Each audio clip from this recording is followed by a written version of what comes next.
Direct selling को नहीं समझ रहे हैं, वो जीवन में बहुत बड़ी गलती कर रहे हैं। आज नहीं तो कल, कल नहीं तो परसों, परसों नहीं तो परसों। कि बेटा तुम बहुत बड़ी गलती की है, नौकरी छोड़ दिए। घर में अक्सर कुछ अप डाउन भी हुए बिजनेस में। उस टाइम घर के लोगों ने मेरे को बहुत ताना सुनाया, अपनों ने मेरी हंसी उड़ाई, मजाक भी उड़ाया। लाइफ में होता रहता है सर, ये सब पार्ट है जीवन में। जब आप बड़ा काम करते हैं तो चैलेंज भी बड़े बड़े आते हैं। 15 साल में आपको ऐसा लगता है कि भाई आपने जो निर्णय लिया वो गलत लिया था, नौकरी करते रहना चाहिए था, ऐसा आपको तो नहीं लगता? सर मैं आपको रियल बताऊं कि मुझे ऐसा लगता है कि जो लोग आज डायरेक्ट सेलिंग को नहीं समझ रहे हैं, वो जीवन में बहुत बड़ी गलती कर रहे हैं।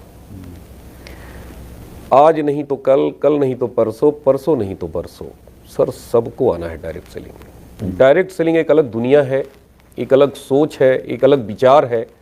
जहां से एक आम आदमी की सोच खत्म होती है, वहां से डायरेक्ट सेलिंग की सोच शुरू होती है। और मैं प्राउड फील करता हूं अपने डिसीजन पे।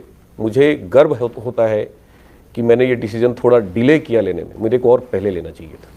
धर्मेंद्र जी देखिए, आज बहुत सारा यूथ हमारे साथ में जुड़ा हुआ है, यूट्यूब पे भी आता है, हमारे व्यूवर्स में बहुत सारी संख्या यूथ की है जी।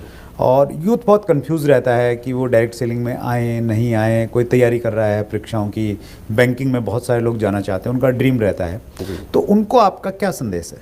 नहीं देखिए सर, क्या है कि धारणाओं के आधार पे हमारे जो यूथ है आज वो भी अपना डिसीजन नहीं ले पाता है, अपनी अंतरात्मा की आवाज़ को नहीं सुन पाता है। मैं तो यही सलाह दूंगा जो हमारा यूथ है कि आप पढ़ाई करो। मैं एजुकेशन का बिल्कुल ही पक्षधर हूँ, विरोधी नहीं हूँ, लेकिन हमारे हिंदुस्तान में जो एजुकेशन का एक मोटिव है कि वो नौकरी करना, वो गलत है। आप एजुकेशन लीजिए, लेकिन ये सोच करके एजुकेशन मत लीजिए कि हमारा बच्चा बड़ा होकर के या जो हमारे यूथ हैं वो एजुकेशन लेकर नौकरी करें। नौकरी ही क्यों भाई, जॉब अपॉर्चुनिटी दिन दुनी रात चौगनी खत्म हो रही है, बढ़ नहीं रही है, खत्म हो रही है। हर जगह आप देखिए सिचुएशन की स्थिति में है। सरकार हाथ खड़ी कर चुकी है। मुझे याद है कि जिस हमारे बैंक में जब मैं रिजाइन किया उस टाइम 10 करोड़ का हमारे बैंक का टर्नओवर था और उस टाइम में बैंक में 25 कर्मचारी थे। आज वो टर्नओवर 10 गुना बढ़ गया, 100 करोड़ क्रॉस कर चुका है और वहां पे कर्मचारी 25 घट के 5 हो गए, यानी अपॉर्चुनिटी 5 गुनी कम हो गई।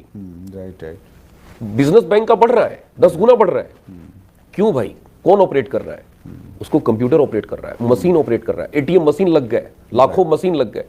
24 आवर्स आज के डेट में करेंसी अप डाउन हो रहा है, डिपॉजिट हो रही है, निकल रही है। लाखों कैशियर की नौकरी चली गई। पहले वो सब कैशियर काम करता था, 100 रुपये निकालने होते थे तो बैंक में जाके विड्रॉल भरने पड़ते थे।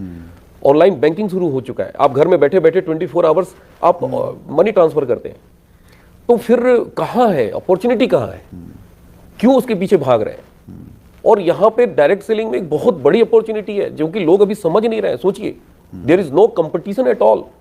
तो इंसान का एक नेचर है कि वो धारणाओं के आधार पे वो डिसीजन लेते हैं जिंदगी में, और यही डिसीजन उनको बाद में पछताना पड़ता है।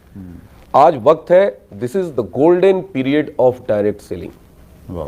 अगर आज आप समझ गए, हमारे लोग, हम लोग चर्चा करते थे कि देखो ये आदमी आज बड़ी गाड़ियों में घूम रहा है, बड़े बड़े बंगले हैं। क्यों? क्योंकि इनके दादाजी बिजनेस करने चले गए थे शहर में। आज उसी की देन है कि देखो ये बड़े बड़े गाड़ियों में घूम रहे हैं। कहीं ना कहीं वही काम हम लोग भी करेंगे कि हमारे आने वाले पीढ़ियों के बारे में लोग चर्चा करेंगे कि यार देखो इसका बेटा हेलीकॉप्टर से उड़ता है, इसका बेटा चार्टर्ड प्लेन से घूमता है, क्योंकि इनके दादाजी ने डायरेक्ट सेलिंग किया था।